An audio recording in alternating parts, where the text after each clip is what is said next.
called it Tacit Lies. And you're going to say, what does that mean? Is that pretty much every datum that you find on the internet is a lie. And most people know it. And that's something that maybe is the role of you guys and us to measure better and assure better.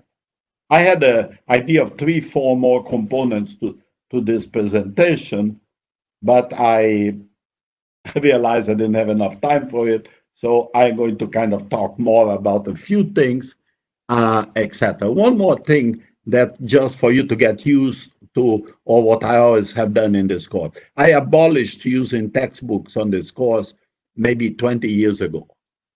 Okay, I basically use current materials, and maybe if a material is 5, 6 years old, I already find it a little bit old. If it's 10 years, it's very old. And so I pick up a lot of things, newspapers, current magazines, and research findings, and et cetera, et cetera. And if you look at this, under the Tacit Lies, and what my story here on Tacit Lies is, we know that these numbers are not right. The thing that most people don't know is how wrong they are. And I'm just going to give you the success that's come down here at the beginning for you to see why I'm saying this. Just this week, the CDC came out with the following statement. And Abby doesn't let me lie. I have been saying this kind of thing for a while, saying that for every registered case of COVID, there are about 10 cases that have not been measured. So there are 500,000 global deaths reported in the world. Cases reach 10 million.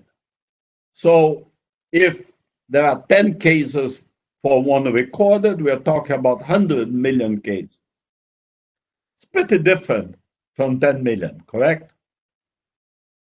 Yes or no? Yes. Is 10 million very different from 100 million? Yes. Very different. But the deaths probably aren't either. Go ahead, Jennifer. The deaths probably aren't correctly there. No, you're going to see I have slides on this that you're going to see about that. No, good. That's what you're supposed to do. If I can lead you to conclude the right thing at the beginning, that's exactly what we want to do here. And then I this is this morning, okay? It's still hot. If you touch my screen, you burn your finger. But I said, why are these lies? And what are they lying on? Okay, the first thing, they're lying about contamination, how people get contaminated. Second, they're lying about, and the main thing about contamination measure weakness is something I don't know how to measure it, I want to. And it's basically the filtering of the testing. You know, most people that know the story of COVID know the fact that there is contamination and there is tremendous filtering in numbers counted because there are not enough tests. And it's not only there are not enough tests, people don't want to be tested for one reason or the other. So if you have a municipality or you have a city like New York City, whereby the crisis was serious, there is much more motivation to be measured. You know, I'm not sure if I told to this group, but when I left New York City 3 months ago, I wanted to be measured. Tried my doctor, and he said, "You're not dying, you can't be measured." 2 weeks later, I called again just when I left to Suffolk, and he said, "Well, we are testing more now, but you have to be very sick to be tested." And despite what our politicians have been saying, tests are not available everywhere, only in some places, very selectively. And they won't have a criteria, have a symptom, come in and be tested. The other one has a criteria, you have to have 3 of the symptoms to be tested. We had a PhD student that had husband was identified as having corona, and she couldn't get tested until she had symptoms. And then took 6 days to get the results, which were foreseen things. She had COVID, and one of her kids acquired it, the other didn't. And they are all fine, they are doing great, lasted 3 or 4 days, and they were great. But the main lie about every number that we see is how many people got infected. Okay, now I ask you before, obviously we'll discuss this, why is it important to know if a person has been contaminated or not?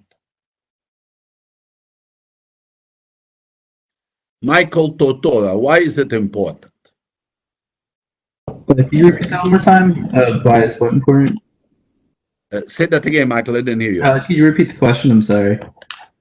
My question is, why is it important to know reasonably good numbers of contamination? Just when it comes to reopening, you need data to reopen safely. So like the positive transmission rate, if that's at a very high level, say Florida compared to New Jersey right now, it's going to affect, businesses, how much longer we wear face coverings. There's a lot of factors at play. Okay, and the other thing is, if you have it, they want to know who was close to you. Right. That might have been contaminated, correct? Right. That's probably the main reason for possibly. What you're talking here, very interesting reasons, is basically policy setting. Okay. Right. Okay. Now, so contamination is very, very important to understand. Now, the other thing that also gets lied is number of deaths. I'm going to show, and Jennifer mentioned it. Basically, we are understating number of deaths by a factor of 2 or 3. Okay. The other thing is supplies, meaning how many masks available, how many respirators available, etc., etc. The numbers just not there. Okay.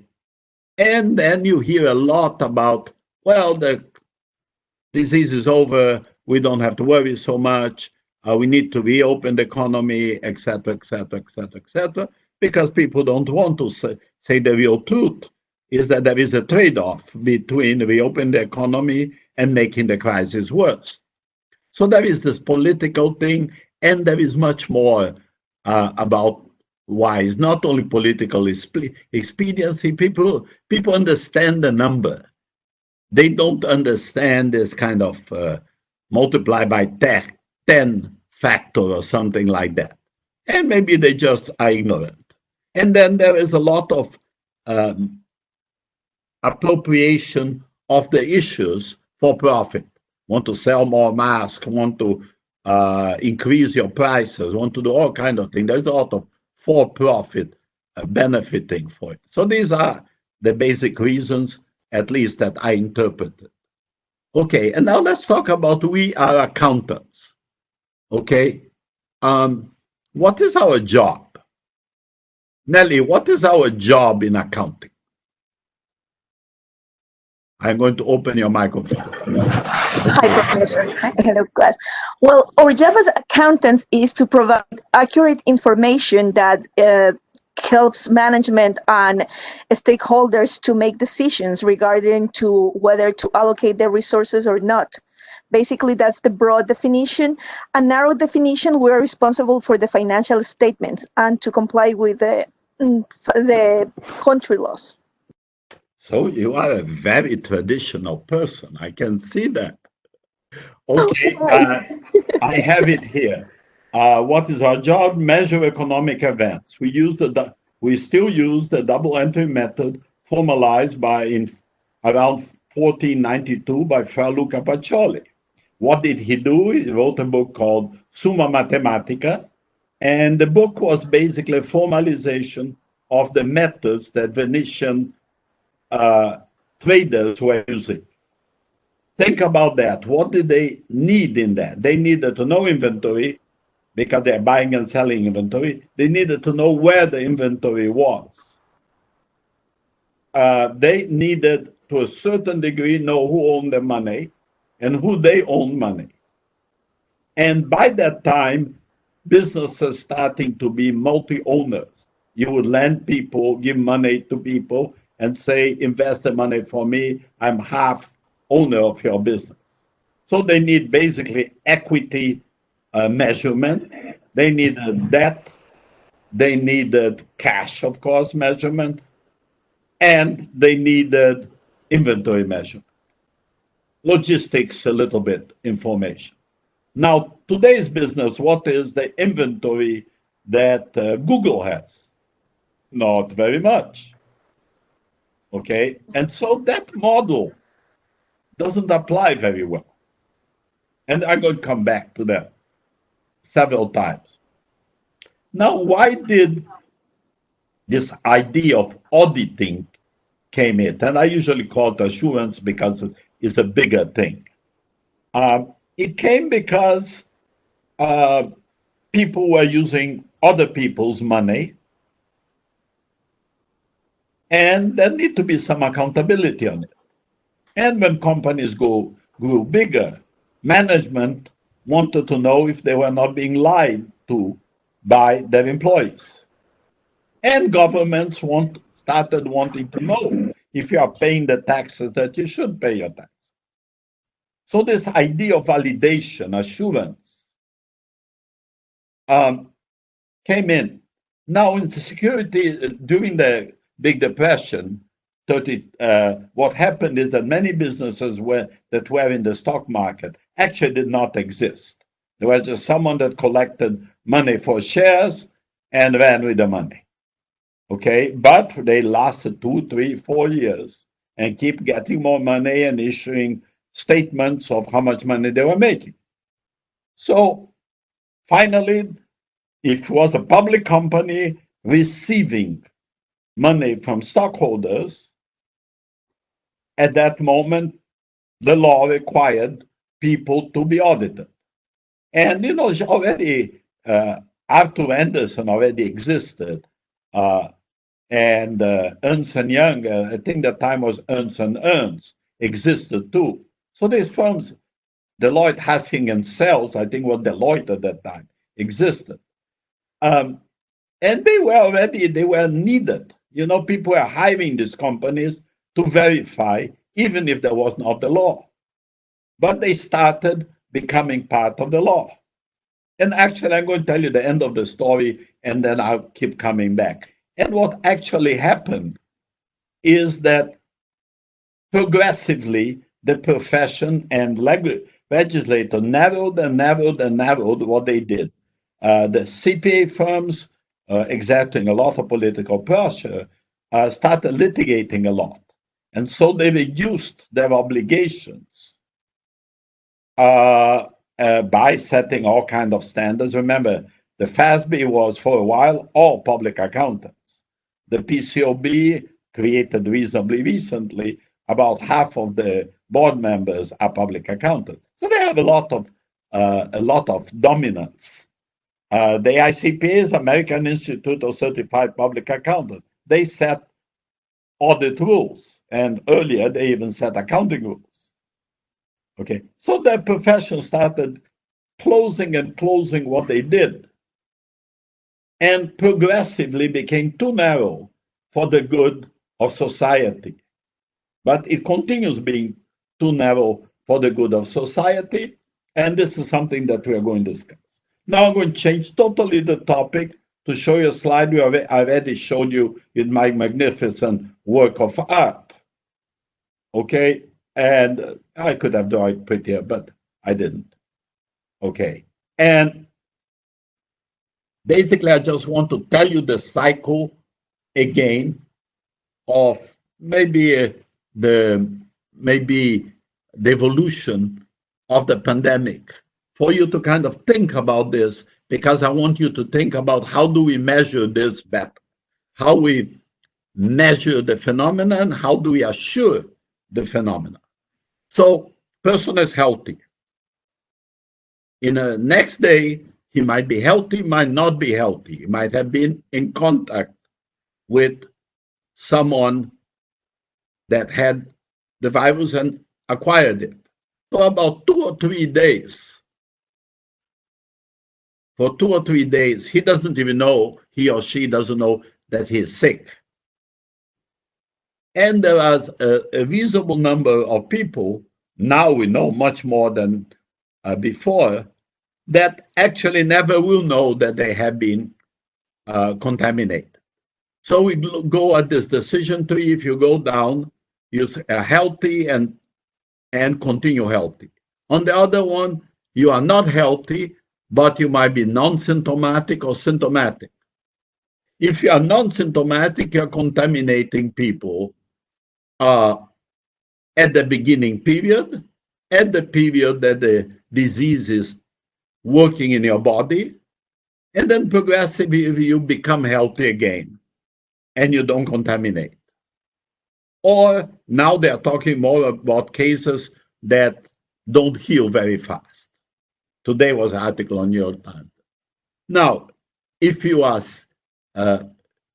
are contaminated, you are non-symptomatic for a while, 2 or 3 days in general, and then you become symptomatic.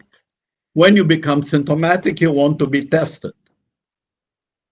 Maybe you don't want to be tested. And then you heal or you don't heal. If you don't heal, you go to a hospital or no hospital. And then you survive and you don't survive. Now you see in the top of my picture, there are those arrows. And those arrows basically say, you are sick, you contaminate. You're sick, you contaminate. And even if you are non-symptomatic sick, you contaminate, and every day there is a change. And so I put the reasons here, and the first one is ratio of non-symptomatic. And at that time, I already had looked at the back, enough of the back of the envelope, which was like 3 weeks ago that we did this, or 2 weeks. And I knew, my opinion was that there could be up to 10 people non-symptomatic for one symptomatic. And now that's what they are saying, but now I don't know, maybe there are more than that. Okay. And then the second one is very important variable, is location. You know, in many of the analytics, location doesn't matter. But if you are not located next to a person that coughs on top of you, more likely you are not going to acquire the disease. They talk a lot about contagious by touching dirty objects or eating food. Eating food is probably not a probability. Touching has to be a very contaminated that creates a virus flow very high. One is really closed rooms and you being there with a person coughing or a person just talking.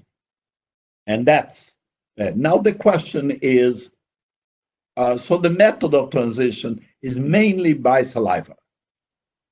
And there are a lot of analysis about burst of saliva and etc. Many analyses saying how long a virus sits on a table and is still active.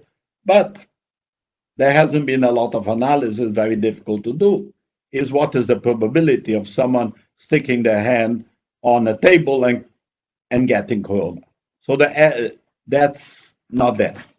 Okay, now the other number, morbidity, the thing to remember about morbidity, deaths. First, the number is wrong. It's not wrong in factor of 10, it's wrong by a factor of 2 or 3. But it's a very delayed thing. People die 20, 30 days after they acquire. So measuring the disease by morbidity is a bad measure. Okay, and the final is what I'm talking today is the accuracy of numbers. Okay, and what I basically am saying here is that we need exogenous variables as the fallback. Can't measure directly, have to use exogenous variable. Is it very good? No. But gives you a ballpark, a dimension that's a true dimension, Probably yes. Each one different from the others. Okay, and I quoted Disraeli. This is not a newspaper, it's from a paper I found. And you say, basically, we are creating a lot of lies with certain statistics that we are using. And I'm going to read this to you. I know this is difficult to read. This out of the New York Times. It can sometimes seem as if the entire world is suffering from a new coronavirus outbreak. This is today or yesterday. There have been cases at food markets in Beijing, nightclubs in South Korea, meat packing plants in Britain and in the Midwest in the US and Germany, nail salons in Ontario, and restaurants, bars, churches across the southern Western United States. You know, bars and churches, people talk, people sing, people spit. So they are very, very contagious. If you have the bad luck of someone there, that if he touches something and you touch it, there is no danger. But being within a constrained environment with the viruses floating around is very dangerous. But you might be one of the 10 that is non-symptomatic, don't even know that you got it. But these outbreaks are not all the same. The ones in the US are of larger order of magnitude than those in other affluent countries. Do we know that? No, we don't know that. I don't even think that this is true. It's just a question of testing. Okay, look at this. New confirmed cases per million residents, previous 7 days. And this is a table, and you see the US there with the red line. Europe has about the same population as the US, maybe a little bit more. Okay, Canada, much less people.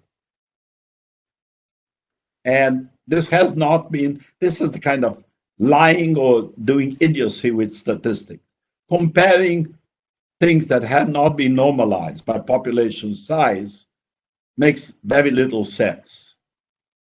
Okay, obviously the US will be bigger than Canada.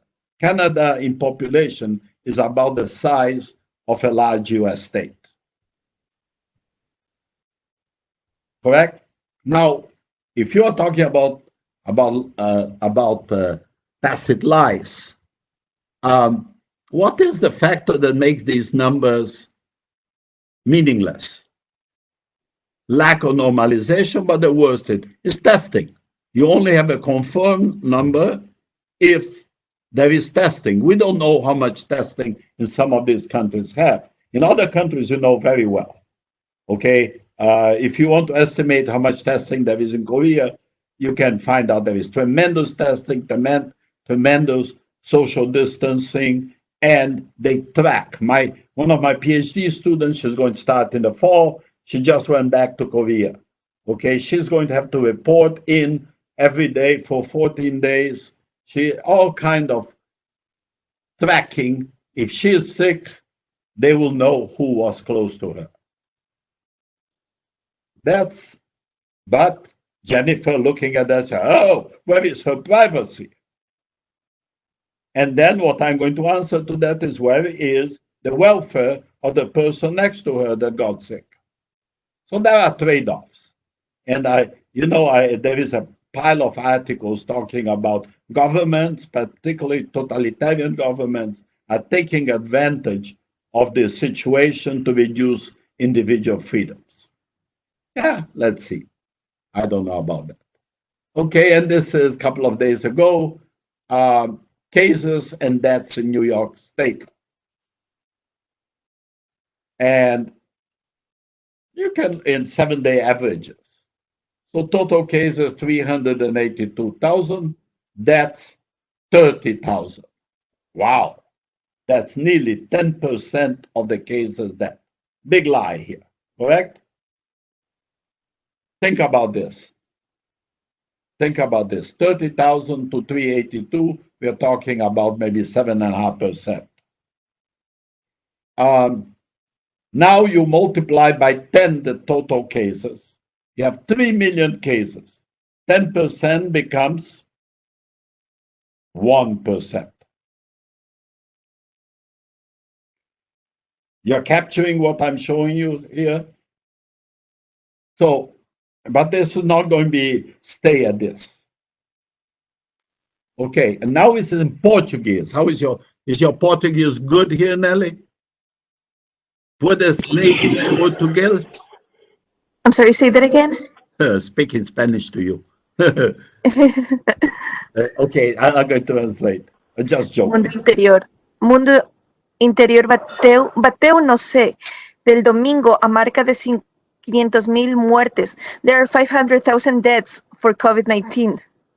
Somado mais, I don't know what it is. Suman más, they are at more than 10 billions of infected. Brazil is still in second place on the major cases. After the US, it registers 555 deaths in 24 hours. So Brazil is having half of the deaths that New York had in one day in the peak of New York thing. And of course, Brazil doesn't have a lot of money. So the testing is much more limited. Okay, but it's really all the testing, and the whole story here is what is the truth, and what is a number that as a good accountant you can use. And we know that 10 million, if there are 10 million people infected in the world, they were tested. So it's maybe 100 million that were infected, maybe more. Because many countries have much less testing than the US or Brazil.